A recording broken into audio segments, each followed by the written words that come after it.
নমস্কার বন্ধুরা, মামুনিস ক্রিয়েশনে তোমাদের সকলকে জানাই অনেক স্বাগত আর ভালোবাসা। যে যেখান থেকেই আজকের ব্লগটি দেখছো সকলকে অনেক ধন্যবাদ জানিয়েই আজকের ব্লগটা স্টার্ট করলাম। কেমন আছো তোমরা সবাই? আশা করছি তোমরা সবাই খুব ভালো আছো এবং সুস্থ আছো। আজ আরও একটি সকাল, আরও একটি নতুন ব্লগ তোমাদের সঙ্গে নিয়েই শুরু করলাম। এখন ঘড়ির কাঁটাতে প্রায় সকাল 6:15 মতন বাজে। জানো তো, আজ আমাদের এখানে ঠান্ডাটা একটু কমই আছে অন্য দিনের তুলনায়। অন্য দিন তো প্রচণ্ড ঠান্ডা পড়ে, সকালবেলা ঘুম থেকে উঠেই কাজে হাত দিতে মন চায় না। কিন্তু আজ সকালবেলা হেঁটে এলাম, মর্নিং ওয়ার্কে গিয়েছিলাম, দেখলাম যে ঠান্ডাটা একটু কমই আছে। আর যেহেতু হেঁটে আসি না, প্রচণ্ড গরম লাগে, সেই জন্যই হয়তো ঠান্ডাটা আরও কম লাগছে। যাই হোক, সকালবেলা লেগে পড়েছি আমার যে সকালের নিত্য কাজকর্মে লেগে পড়েছি। সকালে উঠলাম, উঠেই আগে উঠোনটাকে ঝাঁট দিয়ে নিলাম। উঠোন ঝাঁট দিয়ে আগে নিলে কি বলো তো, উঠোনের ধুলোগুলো তো উড়ে বেড়ায় আর সেগুলো ঘর বারান্দাতে পড়ে, ওই জন্য এইগুলো পরে। যাই হোক, চলো, আমার উঠোন ঝাঁট দেওয়া কমপ্লিট। তারপর এসেছি ঘর বারান্দাগুলো ঝাঁট দিতে। আর প্রতিদিন ঝাঁট দেওয়ার সময় এই গ্রিলগুলো একটু ঝেড়ে নিই। আসলে কি বলো তো, আমাদের তো খোলা উঠান থেকে প্রচুর ধুলো ওড়ে, আর ধুলো উড়ে এই গ্রিলগুলোতে পড়ে। আর উঠতেই মাত্র যেহেতু গ্রিলগুলো ধুলো দেখলেই চোখে ধুলোটা চোখে পড়ে। যাই হোক, চলো, গ্রিলের ধুলোগুলো একটু ঝাড়ু দিয়ে ঝেড়ে নিলাম। আসলে কি বলো তো, সকালের দিকে তো অনেকটাই কাজকর্ম থাকে। কি বলো তো, সব কাজগুলো আগে থেকে পরিকল্পনা করে নিলে দেখবে কাজগুলো খুবই তাড়াতাড়ি হয় আর গোছানো কাজ হয়। আমি তো সকালে ঘুম থেকে উঠেই জানো তো কাজে হাত দিতে পারি না। কিচ্ছু না হলে 5 মিনিট আমি একটু বসবো, তখনই একটু ভেবেচিন্তে নিই যে কোন কাজটা আমি আগে করব। দেখবে একটু ভেবেচিন্তে কাজ করলে দেখবে অল্প সময়ের মধ্যে সব কাজ গুছিয়ে করা যায়। আর বড় ঘর বারান্দা হলে তো আর কথাই নেই, অনেকটাই সময় লাগে গো ঘর বারান্দা সব পরিষ্কার করে গুছিয়ে পরিপাটি করে রাখতে। যাই হোক, চলো, আমার তো এদিকে তোমাদের সাথে গল্প করতে করতে উঠানো ঝাঁট দেওয়া হয়ে গেল, আর এদিকে ঘর বারান্দা মুছে না পরিষ্কার করে সব ঝাঁট দেওয়া হয়ে গিয়েছে। চলো, ঘর দিয়ে একটু উঁকি মেরে আসি আমার পিকুবাবু এখনও ঘুম থেকে উঠলো কি না। দেখো, এই যে ও এখনও ঘুমোচ্ছে।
আমার ঘর বারান্দা সব মোছা কমপ্লিট, চলে এলাম রান্নাঘরে আগের দিন গ্যাস রান্নাবান্না করে মুছে পরিষ্কার করেই রেখেছিলাম। তবু ওই যে সকালের বাসি গ্যাস, এটা আমাদের করে করে অভ্যাস তো, সেই অভ্যাসটা রয়ে গিয়েছে। যাই হোক, চলো, গ্যাসটাকে একবার হালকা করে মুছে নিলাম। তেমন কিছু না, পুরোই তো মোছা আছে, শুধু একটু হালকা করে হাত বুলিয়ে নেওয়া। দেখো, গ্যাসটাকে একদম মুছে মাছে পরিষ্কার করে নিয়েছি।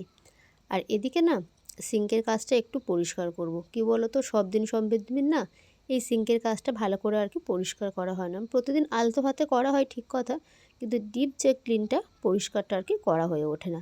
যেহেতু এই পাশটাতে আমার ওই বাসন মাজার যে ঝুড়িটা ওটা তো থাকে, ওই জন্য রোজ রোজ ওটা সরানো হয় না, আর রোজ রোজ এই জায়গাগুলো পরিষ্কার হয় না।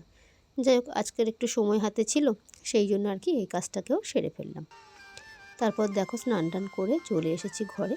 তারপর নিজের যে প্রতিদিনের স্কিন কেয়ার থাকে, এখন তো জানো এই শীতে যদি একটু স্কিনটা কেয়ার করা যায় তাহলে তো আর দেখার উপায় নেই।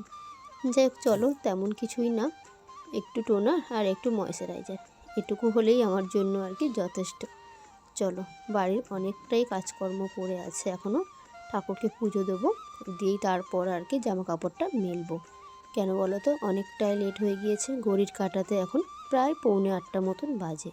ঠাকুরকে এখনও ভোগ দেওয়া হয়নি। চলো ঠাকুরকে ভোগ দিয়ে নিয়ে যাব আর কি ছাদে। দেখো এখানে কিছু পিটুনিয়া করেছিলাম, কিন্তু ওই যে বাড়িতে কাজ হচ্ছে তার জন্য গাছগুলো খুব একটা ভালো হয়নি এবছর। আশা রাখবো যে পরের বছর আরও সুন্দর করে গাছগুলো করতে পারবো। এই দেখো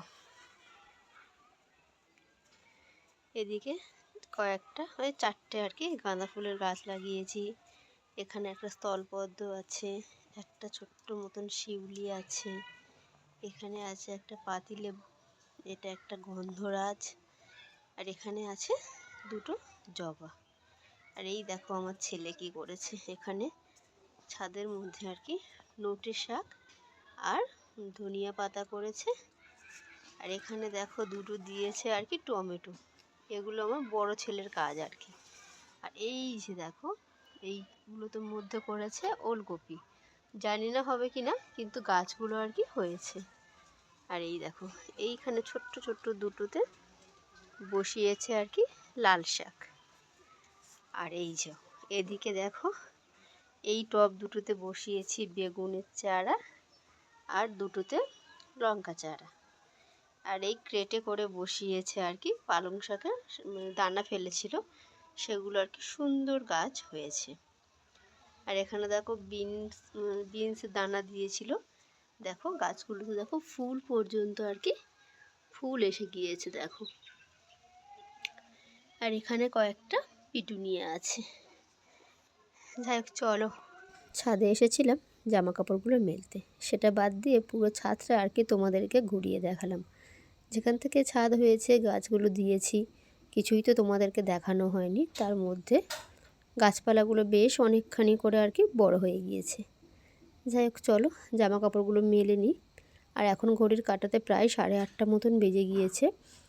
রান্নাঘরে যাব জানো তো, পিকুটা ঘুম থেকে উঠেছে, ওকে এখনও না কিছু খেতে দিইনি, একটু দুধ কর্নফ্লেক্স করে দেবো। কয়েকটাই জামা কাপড় কেচেছিলাম, বেশি কিছু না, সে কটা আর কি মেলে দিলাম। চলো নিচে যাই। ঠাকুরকে তো পুজো দেওয়া হয়ে গিয়েছে, এবার যাব আর কি রান্নাঘরে গিয়ে দুপুরে যে রান্না বান্না হবে তারই আর কি জোগাড় করব। চলো তার আগে কালকে জানো তো রসবড়া করেছিলাম, তোমাদের সাথে তো শেয়ার করাই হয়নি। গিয়ে কয়েকটা রসবড়া খাবো, ইচ্ছা আছে, কালকে রাত্রে খাইনি, রস ঢোকেনি ভালোভাবে, খাবো, খেয়ে তারপর বসবো আর কি রান্না। তোমাদের দাদা সকালেই আর কি বাজারটা করে দিয়ে গিয়েছে, মাছটা কিনে দিয়ে গিয়েছে, মাছ আর কিছু চিংড়ি, ফুল চিংড়ি যেটা বলে সেটা আর কি কিনে দিয়ে গিয়েছে। আজকে রান্না বান্না ছাদে গিয়েছিলাম জামা কাপড়গুলোকে বেলতে, কিন্তু ছাদে যা রোদ পুরো মুখটা লাল হয়ে গিয়েছে। যাই হোক আগের দিনে যে রসবড়া করেছিলাম সেটাই আর কি মন প্রাণ ভরে খাচ্ছি। ঠান্ডা পড়েছে তো, আর এই শীতকালে একটু পিঠে পুলি খেতে না বেশ ভালো লাগে। আমরা কি বলো তো একদিনে অনেক রকম পিঠে করি না, সারা শীত জুড়ে প্রতিদিন আর কি অল্প অল্প পিঠে করি, আর সেটাই আর কি খাওয়া হয়। যাই হোক রসবড়াটা খাই, খেয়ে মনের স্বাদটা আর কি মেটাই। কী বলো তো এবছর পিঠে খাওয়াতে না একটু বিঘ্ন হয়তো ঘটবে। আমার মিক্সির কৌটোগুলো না যে কৌটোটা আর কি সবসময় ব্যবহার করি সেটা না ভেঙে গিয়েছে। আর ওই বাজাজের যে ছোটো কৌটোটা আমি পাচ্ছি না কোথাও, আর ওটাই না আমার পরাণ, জানো তো, যা কিছুই করি ওটাই আমার সম্বল। কিন্তু না আমি দোকানেও বলে এসেছি, বলছে যে আসছে না, কয়েকদিন পরে আসবে করে করে 1 সপ্তাহ কেটে গিয়েছে, কিন্তু আমি তাও পাচ্ছি না। যাই হোক চলো, দাদা এখানে মাছটা কিনে দিয়ে গিয়েছে। আজকে রান্না বান্না বলতে এই মাছের ঝোল হবে, আর ওই ছোটো ছোটো চিংড়ি যেটা বললাম ফুল চিংড়ি, ওটা পেঁয়াজ কাঁচা লঙ্কা দিয়ে ভাজা হবে, আর হবে একটু পুঁই বিটুলি। ব্যাস আজকে রান্না বান্না এটুকুই, আর কিছুই না। জানো তো আজ না আমি উনানে রান্না করব বলে ভেবে আছি। প্রতিদিনই ভাবে উনানে রান্না করব, কিন্তু ছেলেদের পড়ার স্কুলের তাড়াহুড়োতেই আর কি হয়ে ওঠে না। আজকের ভাবলাম যে না, সব কটাই পদ আজকে উনানেই করব। অন্যান্য দিন 1টা 2টো উনানে হয়, আর 2-1টা গ্যাসে হয়, গ্যাসের ওভেনে আর কি হয়। যাই হোক চলো, মাছ ভাজাটা আমি এখানে বসিয়ে দিয়েছি, দিয়ে দেখো এখানে আলু আর বেগুনটাকে কেটে নিয়েছি মাছের ঝোল বানানোর জন্য। আর এখানে দেখো মাছটা 1 পিঠ হয়ে গিয়েছে, আর একটা উল্টে দিয়ে মাছটাকে ভালো করে আর কি ভেজে নিই। জানো তো পুকুরের মাছ এখন খাচ্ছি তো, আমাদের জানো তো পুকুরটা তো ভাগের পুকুর, সব সময় পাই না, 2 বছর অন্তর আর কি পাই আমরা। পুকুরের মাছে এত স্বাদ না, এই কেনা মাছগুলো না খেয়ে যেন পোষায় না গো, মুখে যেন লাগেই না। ওই পুকুরের মাছ অল্প একটু হলেও তার স্বাদটা যেন আর কি মুখে লেগে থাকে। চলো কয়েকটা মাছ ভেজে নিয়েছি, আরও কয়েকটা মাছ আমি ভাজতে দিই, দিয়ে যাব একটু মাটি আনতে বাগান থেকে। ছেলে ডাকছে, মা আসো না আসো না। তা মাছ ভাজাটা বসিয়ে বলি মাছ ভাজাটা ভেজে নিয়েই আর কি মাছের ঝোলটা বসিয়ে দিয়েই আর কি চলে যাব আর কি মাটি আনতে। চলো ঝটাপট আর কি রান্নাটা সেরে ফেলি। দেখো রান্না বান্না করে চলে গিয়েছিলাম মাটি আনতে, মানে রান্না বান্না করতে করতেই মাটি আনতে গিয়েছিলাম। পুরো রান্নাটা আর কি তোমাদের সাথে শেয়ার করা হয়নি। খাওয়া দাওয়া কমপ্লিট করলাম, করে এলাম ছাদে। কেন বলো তো, আমার অনেক দিনের শখ গো, দুটো তোলা উনুন বানাবো, মানে দুটো বলা ভুল, একটাই তোলা উনুন বানাবো। কিন্তু কি বলো তো, এই তোলা উনুন না আমি এর আগে না কোনো দিন আর কি করিনি, তবে চেষ্টা করলে হয়তো পারবো। সেই চেষ্টায় আছি। মাটি এনেছি 2 বালতি, ছেলে আর মাতে মিলে বাগান দিয়ে। আসলে কি বলো তো, আমাদের তো ছাদ ছিল না অনেক দিন কি, আমি যখন আমার জন্ম থেকে এই পর্যন্ত আর কি ছাদ ছিল না, এই প্রথম আমাদের ছাদ আর কি। আর এই ছাদে ওঠা, আর এই ছাদটা নিয়ে না ছোট ছোট করে অনেক স্বপ্ন আর কি মনে গাঁথা। ছাদের ওপর ছোট্ট একটা মাটির উনান হবে, আর এই উনানে বসে, মানে ছাদের ওপর বসে আর কি, মানে রোদ্দুরে আমি রান্না করব, মানে একটা কিছু হলেও আর কি রান্না করব, এরকম একটা মনে সুপ্ত আশা আমার ছিল। সেটাই আর কি পূরণ করার জন্যই চলে গিয়েছিলাম মাঠে বাগান থেকেই মাটি তুলে এনেছি। জানি না পারবো কি না, চেষ্টা করব। একবারে না হলে হয়তো দুবারে করব, দুবারে না হলে 3বারে, কিন্তু হতেই তো হবে, ভালো না হোক মন্দ হবে, সেই আশাতেই আছি। দেখো এখানে একটা মালসা নিয়েছি, সেই মালসাটাকে উপর করে দিয়ে চারিদিকে আর কি মাটিটা আর কি দিয়ে রাখবো। এই মাটিটা ভালো করে দিয়ে রাখবো যতক্ষণ না উনানটা ভালো করে শুকায়। একদিকটা শুকিয়ে গেলে, দেখো এই হচ্ছে উনানের স্ট্রাকচার, এটা শুকিয়ে গেলে এটা উল্টে নেব, নিয়েই তারপরে আর কি উনানটা বানাবো। যাই হোক এই হলো আমার হাতের অবস্থা।